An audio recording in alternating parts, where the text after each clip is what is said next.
everything was intentional, including all the accessories on the joinery as well. Everything was intentional. Oh.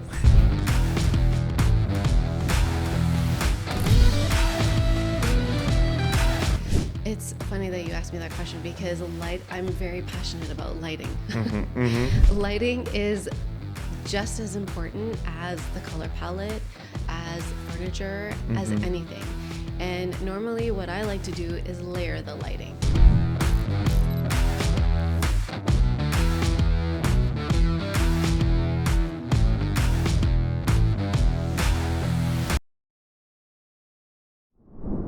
Today for the podcast, we have a special guest. She is a founder of Mubina Kara Design. She has offices in Toronto, in Orlando, and even in Dubai now. So let's welcome Mubina Kara to our show. Mubina, thanks for joining us. Thanks for for coming having for the me. podcast. Of So course. this is the question that I want to start with on our every podcast that I start with all the designers that I speak with. So why interior designing? Why you choose this as a career? What made you attracted to this field? Well, it's funny. It's actually a funny story. I have been loving interiors since forever, since I can remember. And when I was in high school, when I graduated, I wanted to pursue a career in interior design. But my father is a nuclear chemical engineer. Whoa. And when I expressed the idea of doing an arts degree, he said, absolutely not. Okay, yeah. Being an engineer, and I was the first, daughter, first grandchild on both sides. My father was very much, if I'm going to pay for your education, you need to do a science degree. Okay. So I actually did my science degree for him. I did an undergrad in microbiology, and I pursued a career for a short amount of time. And I learned to love it. And then I got married. I had children. I was a stay-at-home mom for a really long time. And once my youngest child went to school full-time, I decided to pursue my passion in interior design. So I went back to school. I got my degree in interior design. And since then, I started my firm, which has been over 10 years. Okay. And it's been amazing. So you've been working in biochemistry, I believe, right? What is Microbiology. it? Microbiology. Yes. Okay, I'm so sorry. No, that's I'm okay. yeah. From that, and you've been working as a microbiologist, in that same field. Okay. Yeah. Then you quit working. You took a Yes. break. I took a break. Then you joined again studying interior design. Yes. Okay. Yes. Do you think designing need to be taught? Can you teach someone to be a designer, or designing is it a born talent? What do you think? I think it can be a little bit of both. I think most designers have an innate ability to be creative. And I think that oftentimes, actually everybody has the ability to be creative. Everyone has a creative side to them. It just really depends on how much you want to tap into that creative side. So yeah, definitely I think it is a skill that can be learned, but others have more of a creative flair than other people, and it just kind of depends on how much you cultivate that skill. For me, I don't agree with that. I'm into this furniture field, right? Yeah. So I'm more kind of a technical guy. I like building stuff, like furniture, engineering side of the furniture part, the interior design part. So I tried myself to be a designer in the beginning, okay? But it is not me, I don't have that flair of color, okay? I cannot suggest you what design will look nice in an interior. So what I felt from my perspective, it's kind of like some people are born with, they can sing amazingly, they're born with it, right? That's the same thing I felt with designers. Some designers, they will just come, they will just arrange few furniture, and the space will look amazingly beautiful. Same like how you did here in that Dubai project that we worked. Mm-hmm. So what do you think? It's more kind of like a born talent. You have to born with it, right? Yeah, and it's very in line with what I was saying before. I Mm-hmm. think everyone has that creative flair, but it just depends on how much you cultivate it. So, for example, I am not very good at, let's say, math. It's not my strongest suit. But if I were to work at it, I could probably be good at it. Be good You know at what I it. mean? So I feel like that's the same way with interior design. And I say that because I don't want to discourage anyone that is thinking got about it. going to I interior got it. design, because there's a lot of experience that comes along with it. What I was doing 10 years ago is completely different from what I'm doing now. And that's because over the years I was able to cultivate my skills, my passion, and it shows. Like, experience is everything, right? Okay, so you took a break, then you starting from scratch. You're Yes. studying and you're building a business. I know how difficult it is. How was that journey? How was that struggle? It was hard. Uh-huh. It was definitely difficult, especially because I had 3 young children and a husband. But when you're passionate about something, you make it work. And one of the things that I did, for example, the degree that I took, it was a 3-year program, and it was a full-time program, so Okay. no summer breaks. So you have to go to college every day. Every day. But what I decided to do was I did it part-time. So it took me 5 years to complete the degree.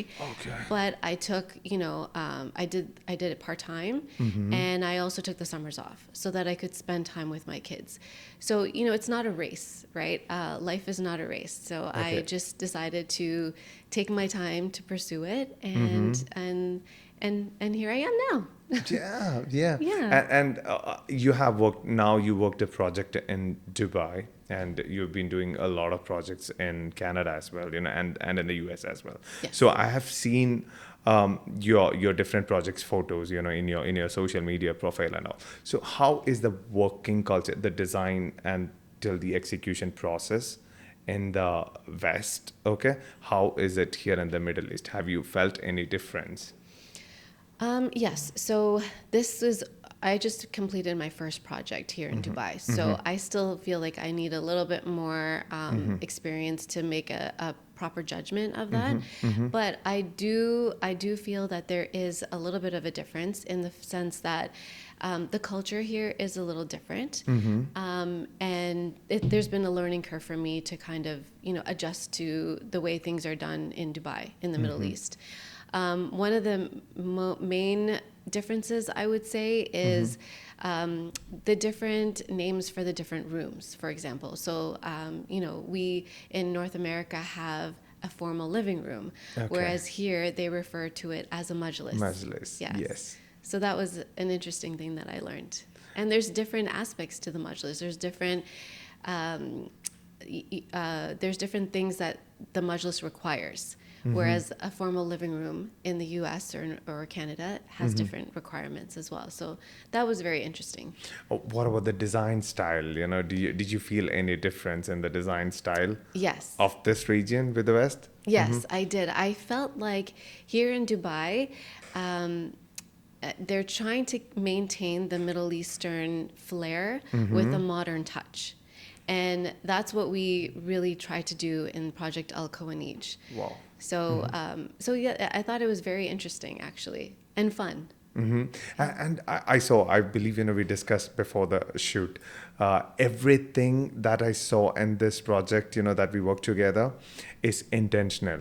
I was so amazed that the painting colors on the painting to the cushions that we chose, I believe you and your colleague took at least 2 to 3 days to finalize that fabric for the cushion. Yes. Okay, I was just thinking, oh my God, why is she putting this much time just to choose a cushion? Right. It's not the main part of the whole design.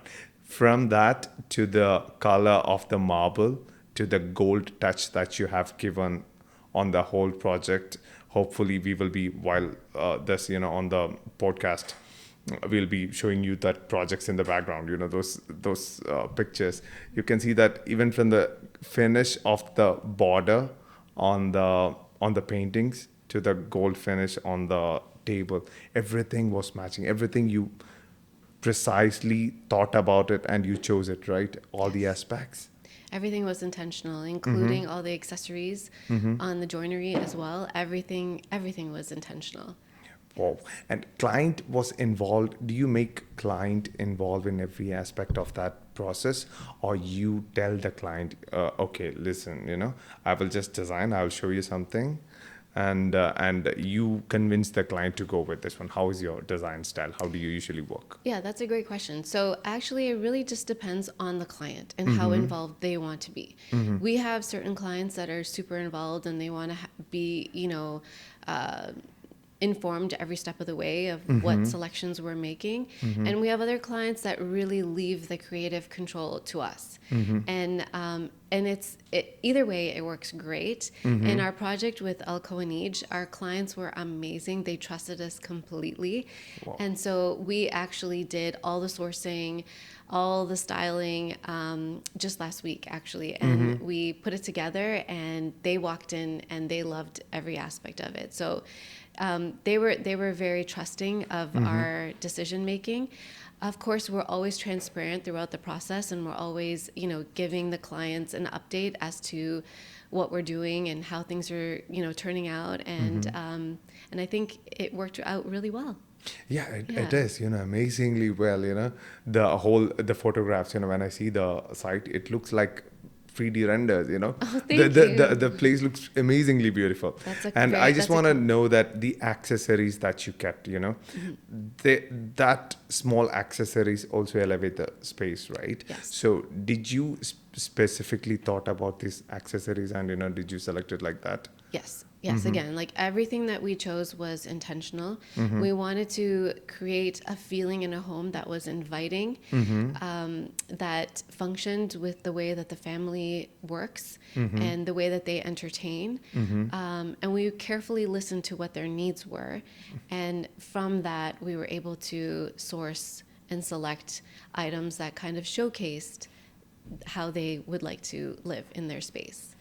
And this is also, I have a regular doubt, So your projects, in the West, that I have seen is entirely different from the projects that we have done together, the Kawanij one. So every project is different, your style is different. So how do you, is it from the client, the idea, or it's all from your side? How does it work?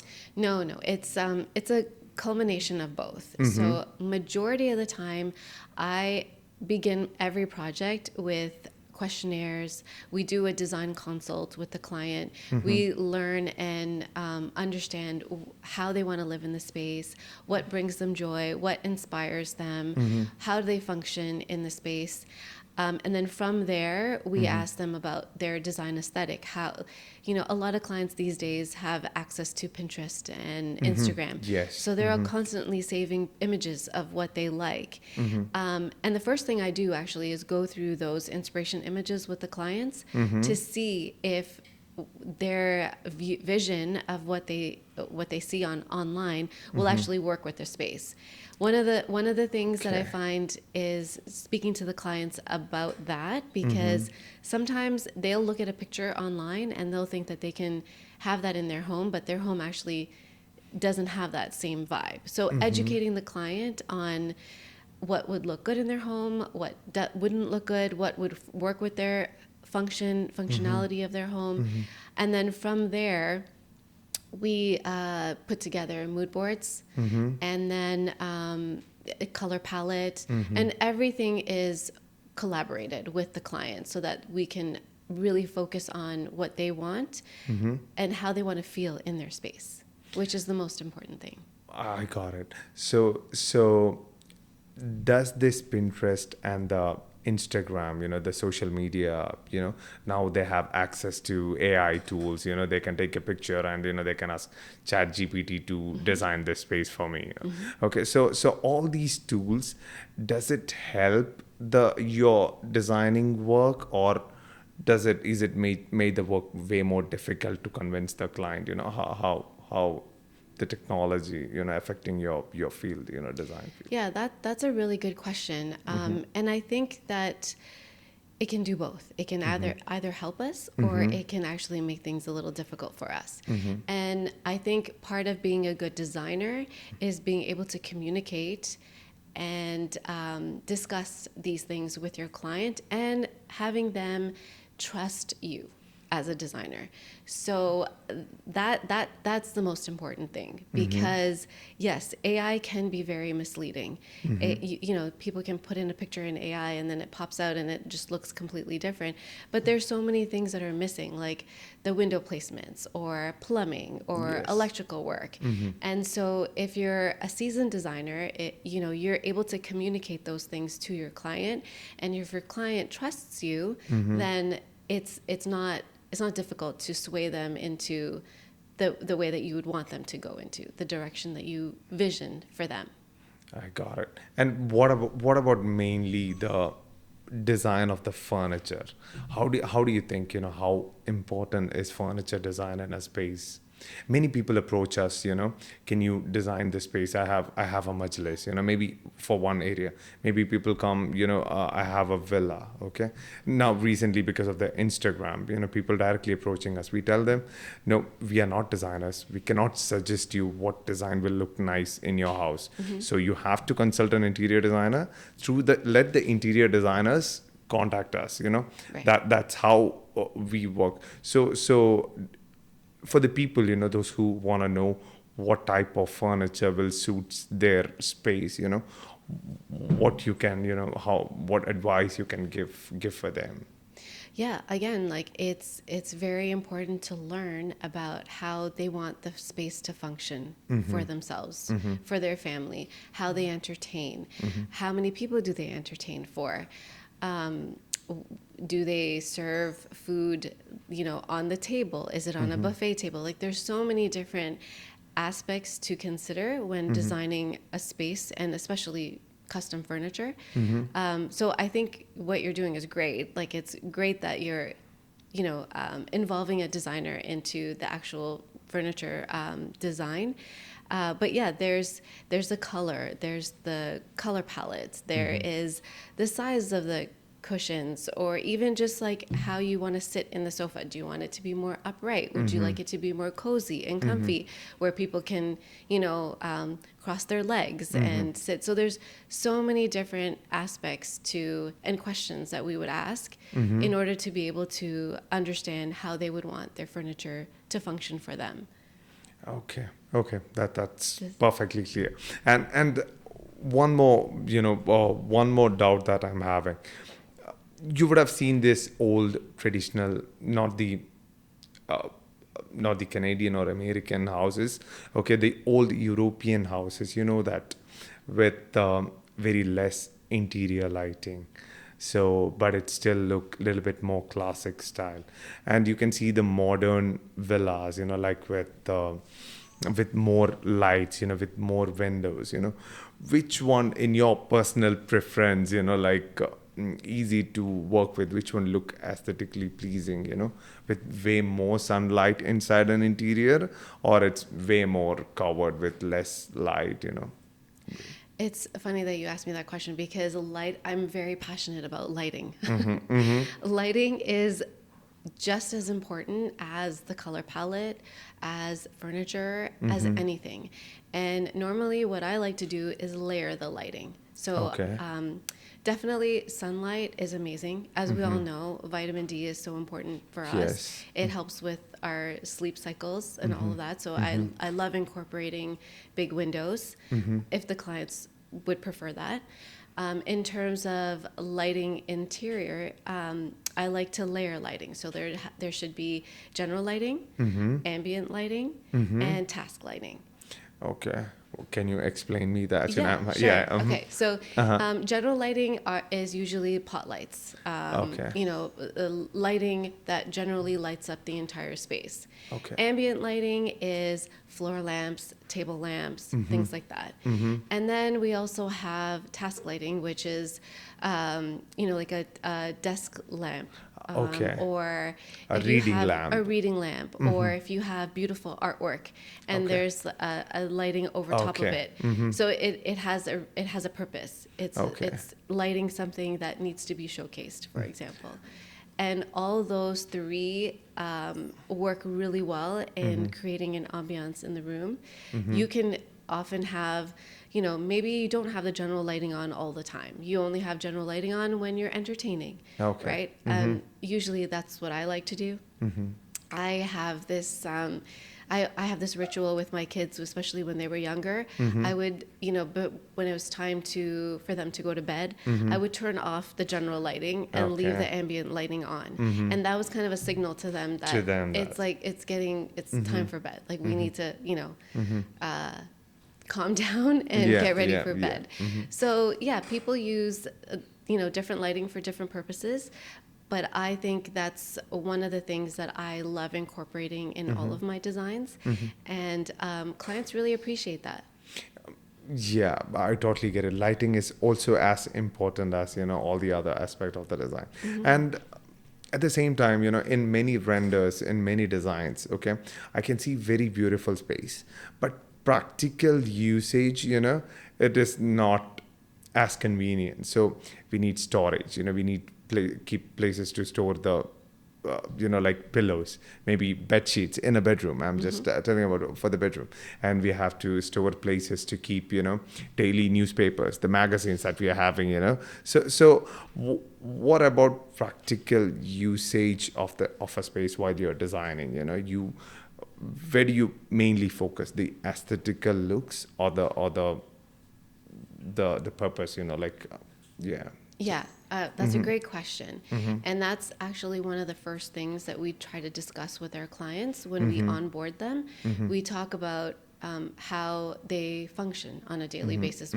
What do they do when they, for example, for a front foyer, when you come into the house, do you come in from the front door? Do you come in from the side door? Okay. Should we have a console table where you can have your keys and your mail and, things like that. And once we learn more about how they are functioning, then we can create aesthetic functional solutions for them. So one of the big things in North America is mudrooms. Mudrooms are basically rooms that are attached to the garage. So when you come in through the garage, you have a mudroom that collects all of the jackets and coats and the boots and the backpacks and all of that stuff. So we've gotten very creative on creating a mudroom that is aesthetically pleasing and functional. Got it. So when you are working in, especially in North America, you have to work on the heating aspect, right? Which you don't need, this here, Yes. So how is that aspect, MEP aspect of the work, what is the difference that you felt working over there and here, Well, in terms of, you mean in terms of the heating placements? Heating placements. You need to make sure that the water flow will not the civil aspect of the work. So do you think? I'll rephrase my question. Okay. So do you think it is better to involve an interior designer at the phase of civil work? That means if I'm building a house, or I'll let the civil guys finish a house, then I'll consult an interior designer. What do you recommend? Definitely have the interior designer from the beginning of the project. Okay. Definitely, yes.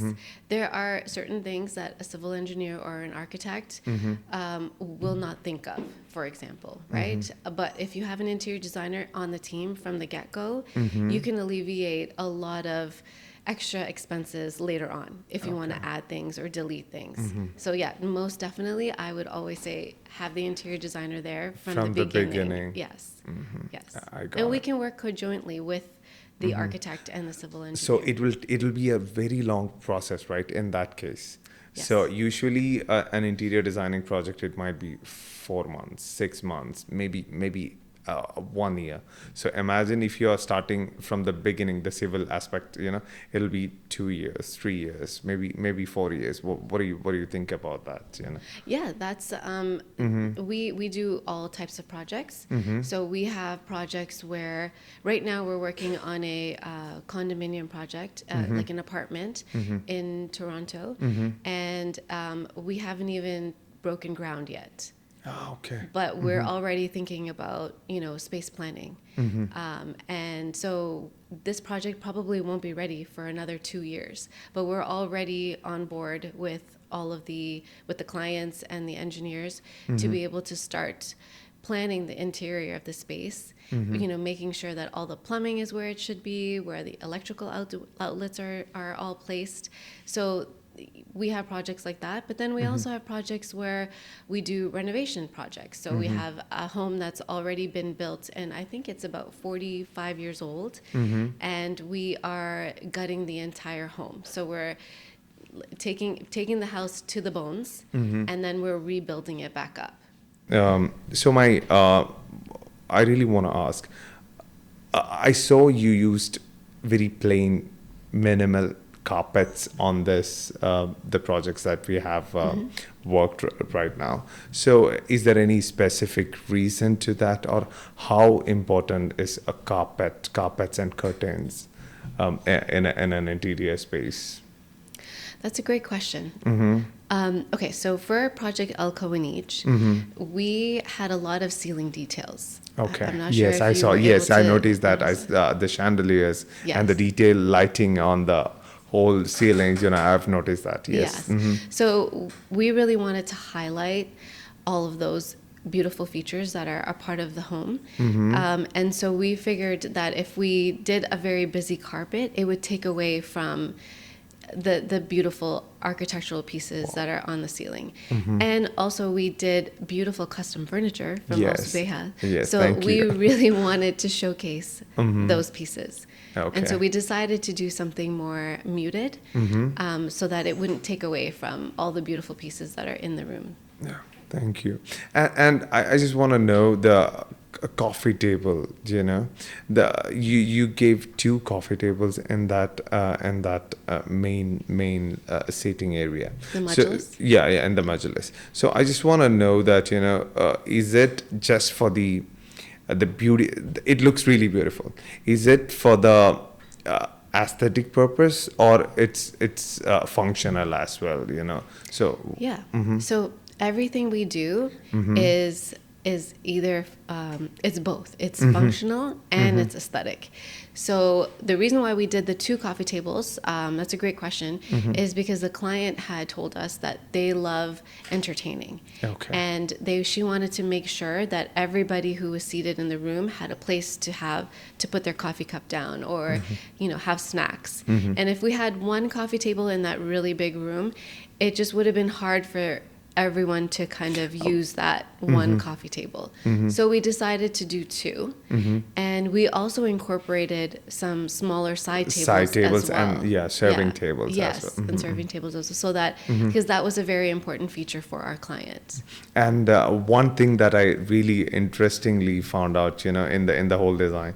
So now 90% of the projects that we do, we see very minimal TV units, like just plain TV units, plain detailing. But I can see that you have incorporated a lot of storage in your TV unit, and that's for the function, right? What was the purpose of that one? Yes, and it looks really beautiful as well. Thank you. Yeah, this was actually a really interesting story. So our client had mentioned to us that when she invites her women friends over, and this is a very Middle Eastern thing, and something that I haven't come across in US or in Canada, is that she wanted a place for her friends to be able to hang their abayas. And so we created 2 closets within the millwork or the joinery. And so it kind of allows for everybody to be comfortable and for the space to still feel aesthetically pleasing once her guests have arrived. So there's abundant storage for, extra cutlery or, Yes. books, TV gadgets like remote controls, things that you don't necessarily always want to see when you're entertaining. So there's a place for everything. And this also I really want to ask. This is also a little bit different from that I see from the normal designers that I used to, the other designers that I used to work here. So usually the designers, they'll go with one wood finish for the whole project. So in your project, I can see it is, I believe, 2 or 3 wood finish. The TV unit wood finish is a little different. And then we have a coffee table wood finish, and then we have for the dining table and the console table, we have that similar kind of wood finish. What was the reason for that, using 2, 3 different type of wood finish? And it looks really amazing. Thank you. Well, when clients are reaching out to us and they are wanting to work with us, I feel it's my responsibility and to ensure that at the end they're getting a custom experience and a custom home with a bespoke finish. So I love layering different materials together. I feel like it causes your eye to, navigate the room, and it causes interest as well. And it's different. It's different. And I feel like that is something that I really enjoy doing. It's a challenge for me, and it's my signature, basically. Okay. Yes. Okay. So, Good to know that. And it's really amazingly beautiful. Thank and you. and how personally you are involved in every project, like how detailedly you are involved.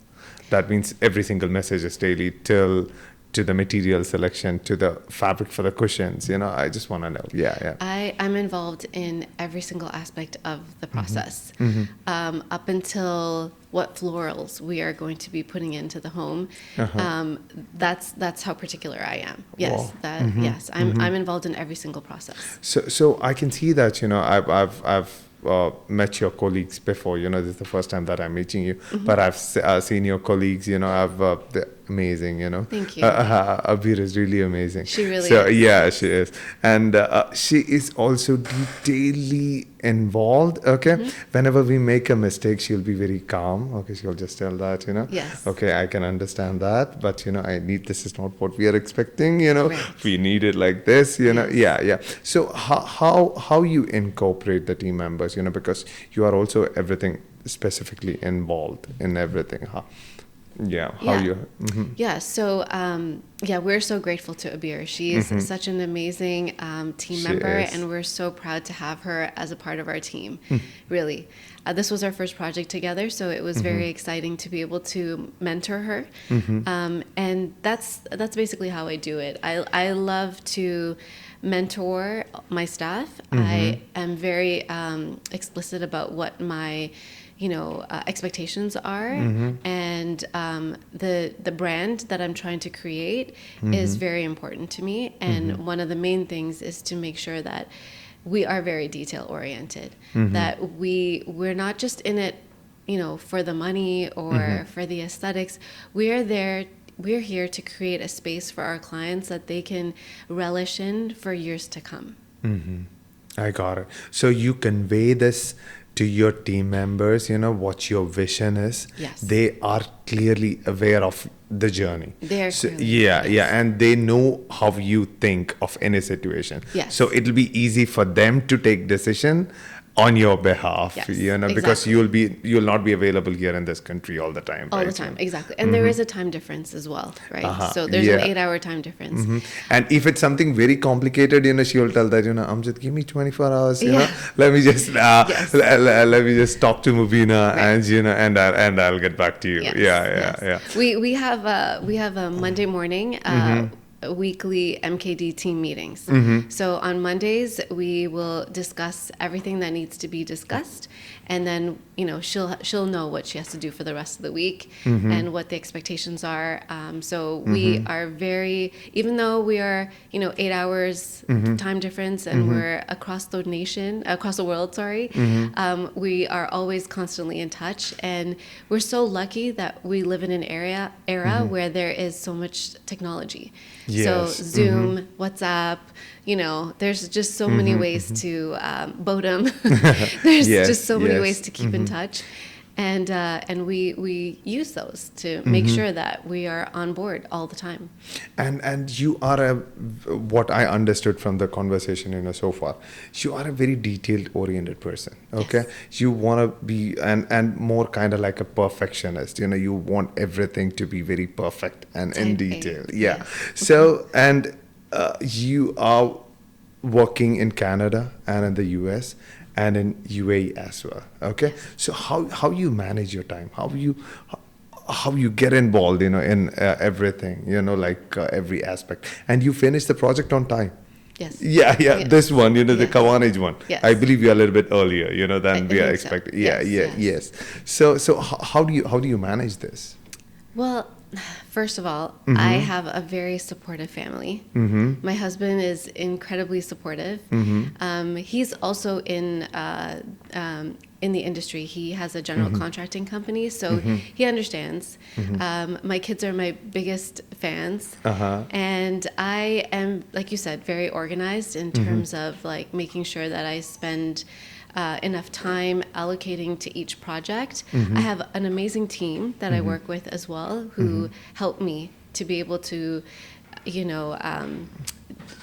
finish projects on time in a timely manner. So I'm very blessed in that way. Yes, exactly. That is really important, like really amazing team. I believe here, Abir, I believe, you have in the US, other team members as well, to take care of the projects. So, have you ever felt any difference when you're doing a residential project and a commercial projects? Residential projects, what I felt is like people are very personally involved. Okay, yes. It's their house, and the design and the beauty is the main priority.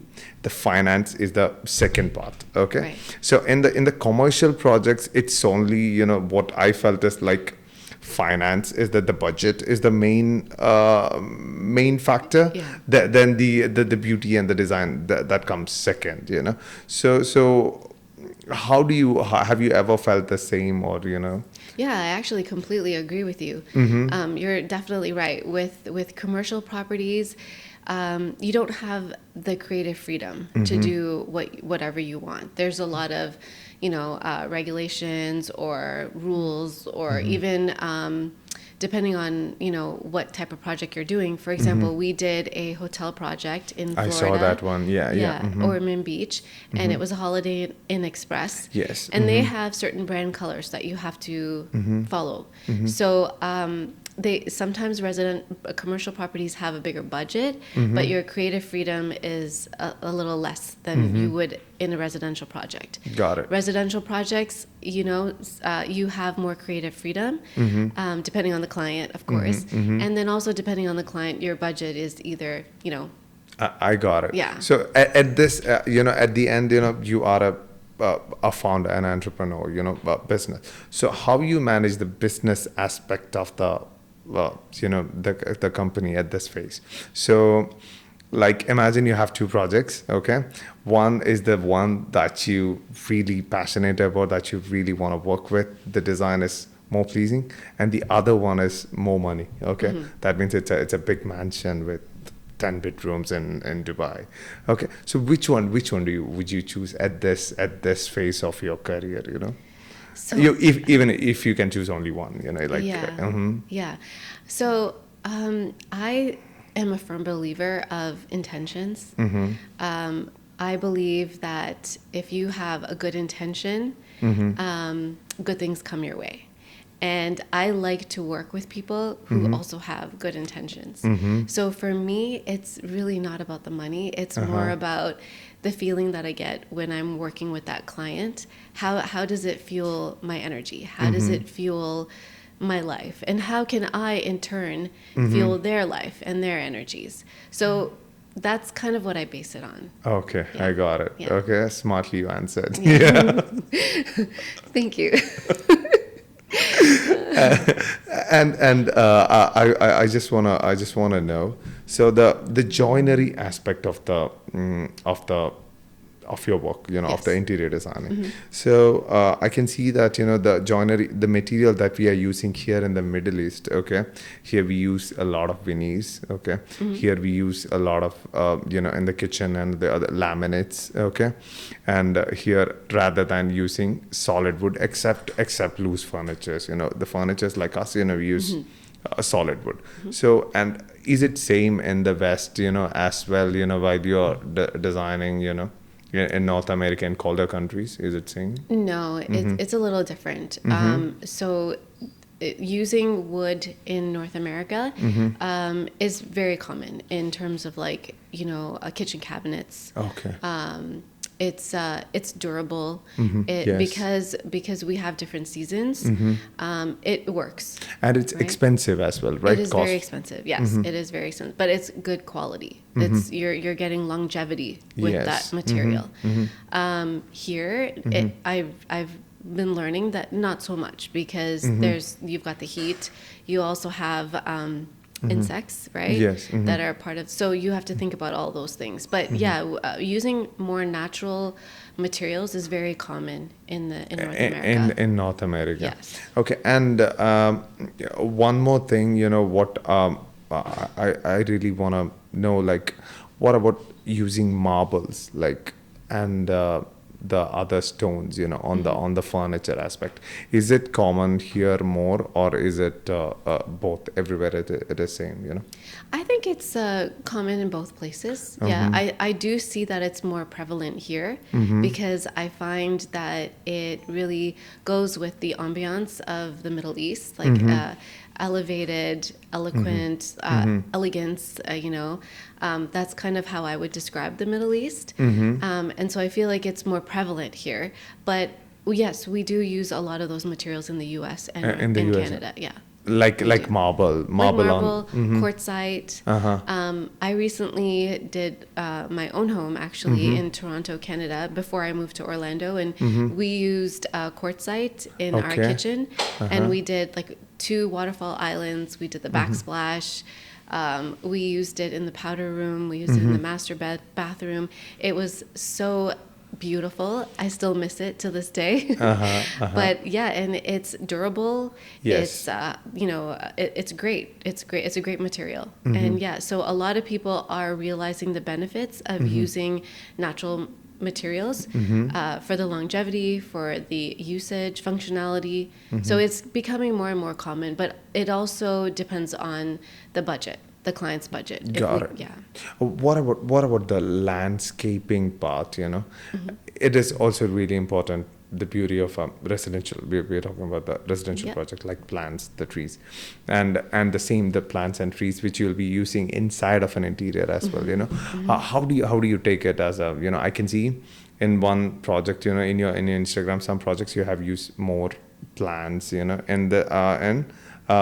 in your other projects, but in this one, Kawani's one, rather than that, you have used a lot of flower pots, with a lot of artificial flowers, kind of like that, Yes. So how is your design style in this one? Yeah. So again, when we do the design consult in the beginning, when we onboard clients, we that's one of the questions we ask them. Do you like having plants in the home? Do you prefer artificial plants or real plants? Some clients are like, no, I only want real plants. And other clients, like our Al Kawanij client, she said, absolutely not. I don't want any real plants. Maintenance is She's like, I do want plants, but I would prefer if they're artificial.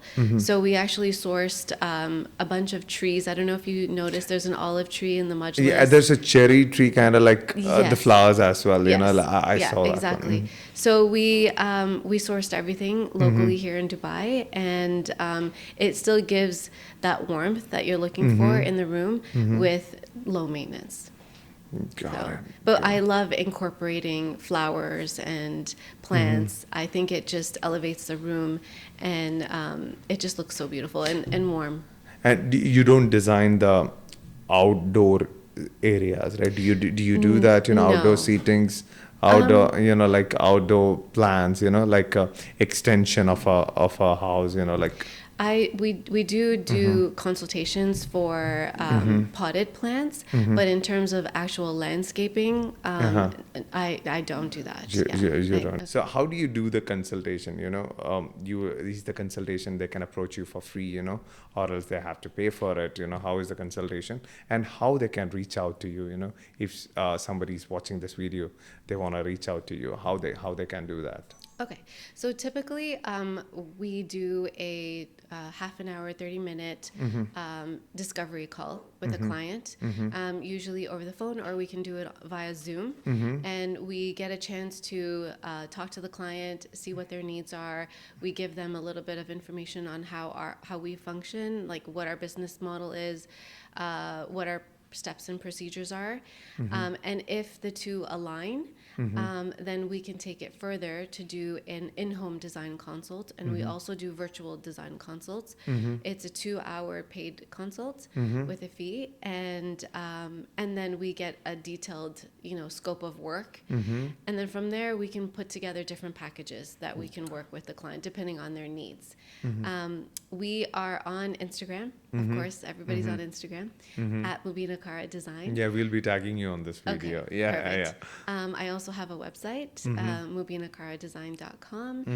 We're on TikTok, YouTube, and Pinterest. Okay. Yes. Would you take only as full villa projects, or do you take as a client in Middle East, here in Dubai, who want to do only one majlis area to be designed and furnished? Would you do small projects like that? Yes. Or you consider only the big full villa? No. Right now we're open to any types of projects. Yeah. Got it. Yes. Got it. Anyway, thank you so much for coming on our podcast. Thank More than you. that, thank you so much for letting us be part of your huge, amazingly beautiful project in Kawanij. Thank you. Okay, and looking forward to work with you in the future. Me too. Okay, see you soon. Thank you so Thank you. much. Of course. Thank you for having me. Thank you so much. Thank you.